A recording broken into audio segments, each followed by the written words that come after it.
The Life and Death of a Hunchback. By Fatemeh Zarei. 6 hunchbacks sit in a row facing the judge.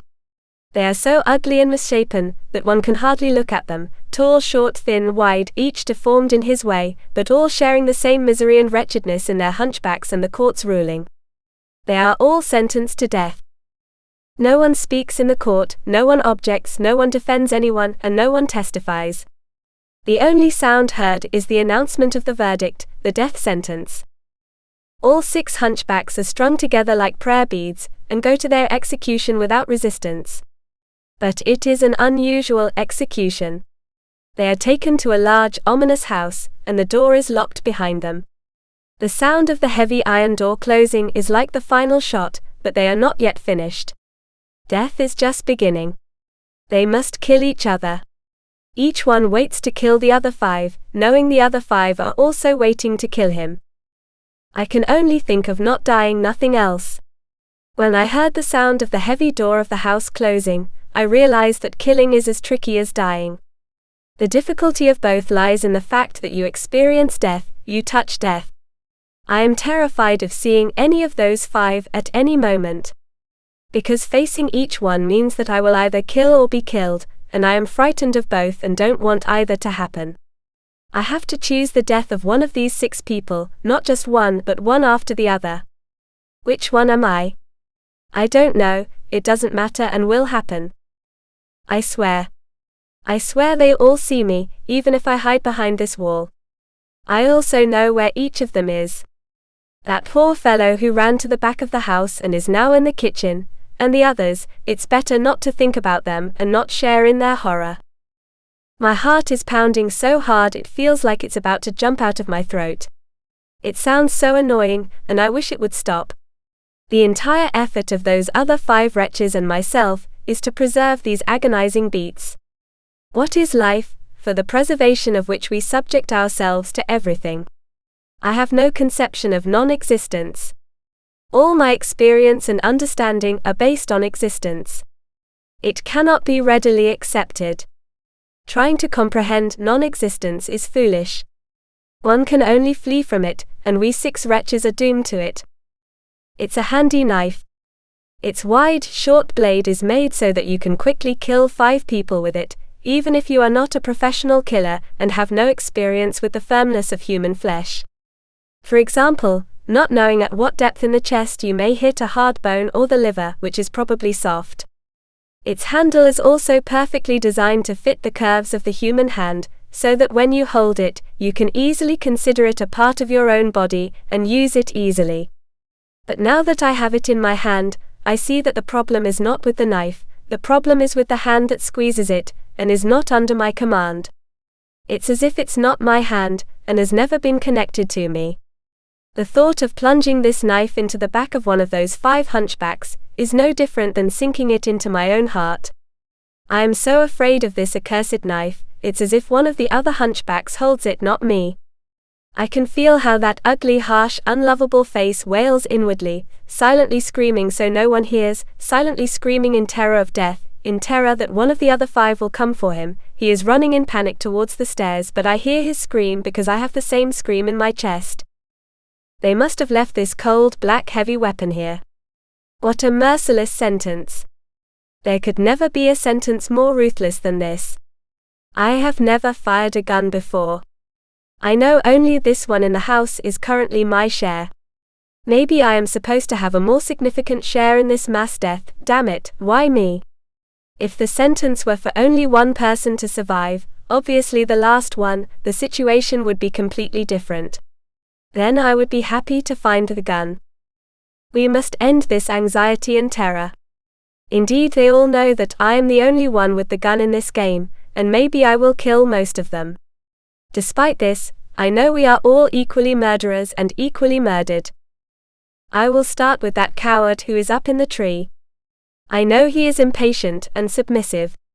However, this does not mean that I am in a better position than him. I will kill him. When I aim at his chest, suddenly a spot on my skin burns, or I don't know if it freezes. It's as if from that spot, my body opens up to hell, and hell pours into my heart and flows through my veins. I pull the trigger, and at the same time, I feel a sharp naked blade sinking into my back and the trembling of the hand that squeezes it. I am violently thrown towards the water pool. For a brief moment, I am thrown into the blue sky, whose reflection had fallen into the water. It resembles flying. With a loud sound, I fall into the water. That is the last sound I will hear. There is no more sound in the water, which remains so afterwards. My feet are not attached to anything. I am fluid and weightless. I do not feel a precise volume of myself. I have turned into a weightless infinity. It's as if I have been diluted and diluted further, and mixed with the water. From under the water, the sky looks so beautiful. The sky is a strange place. It is the most bizarre thing I have ever seen. In the water, everything is slow and quiet. The movement is slow and soft. It's as if these few moments lasted 100 years. It took 100 years for me to go to the bottom of the water and return with my arms open. An ascent that I made no effort for, but it was slowly happening. I always thought swimming was half flying. What am I running from? We are buried in our graves. This house is a mass grave. What am I doing on top of this tree? Even if I were a bird, there is no escape. How stupid I am. This is where I am more visible than anywhere else. What a foolish escape. Maybe I unconsciously played severely, so that it would end sooner. Even if I lose, I prefer this game to end sooner. More than running away from dying, I ran away from killing, which led me to the top of this tree. The game starts with me with that gun in his hand. It's as if one of my hands is pointing a gun at the other hand, armed with a knife, as if they are both attacking me, as I raise my hands in surrender.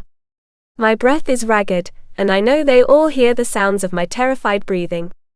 I scream, and I know this is the last sound I will listen to, the last sound that comes out of my throat. I know he is aimed at my chest.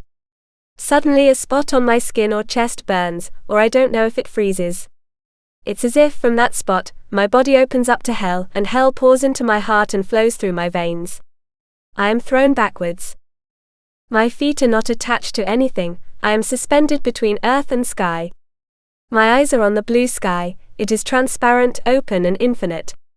My fall from the top of the tree seemed to last 100 years, 100 years of flight, as if I were a breeze, a carefree, shameless kite floating in the sky, a vast bottomless sky with no obstacles.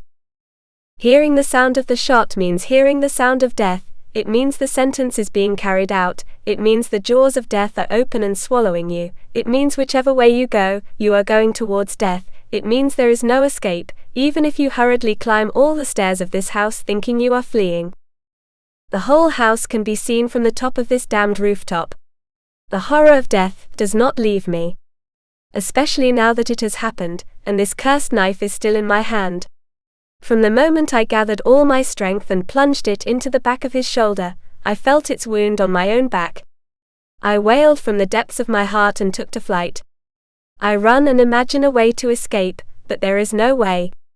I ran to the end of the rooftop with haste, and suddenly from up there I saw a strange thing. My eyes fall on the blue sky, whose reflection is visible in the midday sun in the greenhouse's glass in the middle of the building. The glass ceiling of the flowers down there greedily swallows all the heat and light of the midday sun, as if they have pulled the sky down. They do the same to me. Those damned ones pull me down too. It's as if a mouth is open to devour me. It's the end of the line. I can't bear this much death. My eyes lock with the gaze of the one watching me from behind the greenhouse wall, and I can't take it anymore. It's enough for an eye to see you. It's all over. He also wants not to die as much as I do. He also thinks the other one must die first. He also dies from my death, just as I die from his death. It's as if every time it happens it's me who dies. Our gazes lock together. With our eyes, a hidden war is raging. It's as if he commands me to fall. My foot freezes on the edge of the roof. My feet are no longer attached to anything. I fall from the rooftop onto the large glass ceiling. It's as if I am thrown into the vast sky. For a moment, I think I am going up instead of down. With my own eyes, I saw that I was rapidly approaching the clouds in the sky. I am close to reaching them, as if this is not a fall but a flight. This flight lasted 100 years until I reached that soulless, meaningless glass that seemed just a barrier to separate me from the sky, a barrier that shatters into 1,000 pieces and scatters in space with a single touch. It's as if I also lose my volume and become a weightless, immeasurable fluid scattered in space. The dazzling sparkle of my shattering and the shiny glass shards mix. Perhaps this is not death, and possibly many other things. There is no longer a need to know these maybes. I now know what I must know. My eyes lock with the terrified gaze of the one who was thrown down from the rooftop. This chase has exhausted me. We both know what it means if an eye sees you. It means it's all over, it means the end of the line. Accept death, drink it, swallow it, close your eyes and let your heart beat no more. In a long gaze we pass each other's sentence. I gather all my strength and energy in this gaze. I use all my focus and attention to command him with my eyes to fall, to die and to end. My life reaches my lips. All the blood in my body is suddenly passing through the narrow veins of my temples, and the sound of a flood rings in my ears from its passage. I take a deep breath. My breath sounds like the breath of dogs in pursuit of prey. Come on you bastard, fall, I'm telling you to fall, I'm asking you to fall, I'm begging you to fall and end the game. Either win or lose, but finish it, damn it. I stare up and see with my eyes that he slips and falls. He is suspended in the air. I do not take my eyes off him. It's as if I have tossed a coin and watched it come down. It's as if I am eagerly waiting to see if it is heads or tails. It doesn't matter, either way I must die. But this does not diminish the intensity of my gaze at that suspended being. With a strange and unfamiliar feeling, I know that he will execute my sentence. I am confident that this is so. I have never been so sure of anything. More than knowing that I am executing his sentence, I am sure he is doing this. But when? And how? I stare and see him collide with the glass roof of the greenhouse in his fall. Suddenly the world shatters, it breaks into 1,000 pieces, everything turns into particles, he and the glass all turn to dust. They become specks that are strange and beautiful in the glitter of sunlight. I see these particles and hear their booming sound, and suddenly a hidden voice flows in my soul's ear. Yes, that's right. I gift death to you. Suddenly my whole body burned. Countless spots appeared in my being, each becoming a hole for my weary soul to exit. I feel the penetration of tiny particles into the skin of my body. The particles of him and the glass shards go to the depths of my soul, and I become filled with countless red wounds. I keep staring up. Suddenly, the blue sky above it appears with the glass breaking. Oh, what a beauty the sky is! The particles go into every particle of my veins and flesh, and the sky turns red from me. It takes 100 years for him to fall down, and for me to soar into the sky like playful butterflies. I become a butterfly and go up from the greenhouse roof, higher and higher. I am no longer afraid of anything. I saw how those two sorcerers looked at each other. They enchanted each other. The power of his gaze was more significant than the power of all the muscles in his body. He could stand with his eyes in front of the horn of a giant bull, whose breath steams like smoke from its nostrils, and feed it his powerful gaze until the bull becomes a cockroach. I also saw how the other one filled the enchanting eyes with glass shards. My heart wants to stop beating out of terror at these strange events. Fear has robbed me of the power to move, and it grows increasingly every moment. My heart has become so uneasy that every beat feels like the kicks of a wild horse galloping and hitting my rib cage. Honestly, I don't know if I have surrendered, motionless and numb, lying in the corner of the flower bed, or if I never entered the game, not even the size of a small step. My body freezes. My mouth is dry and bitter. It's as if my gallbladder is about to burst at any moment, and its bile will spread in my mouth, in my throat, making it bitter and setting it on fire, and this fire will go back to my liver again. My fear is because of every one of those who died, and also the one who hasn't passed and is after me. It's down to me and him. His effort is lessening. Little by little, I am beginning to understand what this excessive coldness is. It did its job without effort. The terror of its existence is enough to make me burst my gallbladder. The only movement my body allows is to turn my head upwards forcibly. There is no one to kill me, but I am dying. I am dying of sorrow. I am heartbroken. Maybe that's why I didn't want to be the last one. I am heartbroken from all this grief. My heart will burst. There is a fire inside my chest and my hands have frozen. I was afraid for all of them, I wailed for all of them, I ran away for all of them, I killed all of them and I died for all of them. Death is the most unknown thing in the world, and I died 5 times. This is enough for me not to survive. I can quickly die of sorrow. I am a mourner. I wait for the last death to come and finish the job. I wait.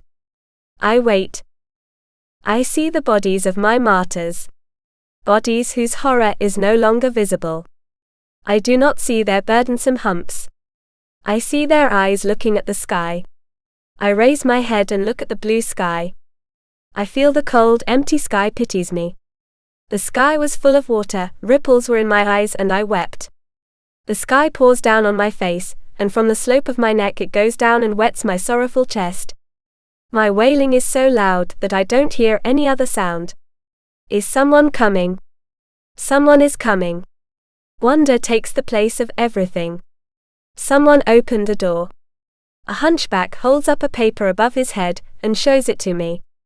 He says absolutely and out of breath, "The sentence has changed, the sentence has changed, the sentence has changed, you are free." A soft sound of music, I don't know if it's the sound of a bird, an instrument or a song, is heard from afar.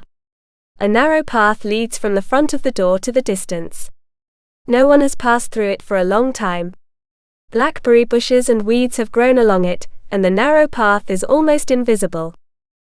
The story is a chilling and surreal tale of 6 hunchbacks who are sentenced to death by a court. The execution, however, is to take place unusually. The hunchbacks are locked inside a large, ominous house and must kill each other until only one remains. The narrative is told from the perspectives of the various hunchbacks, as they experience the terror and anguish of their situation.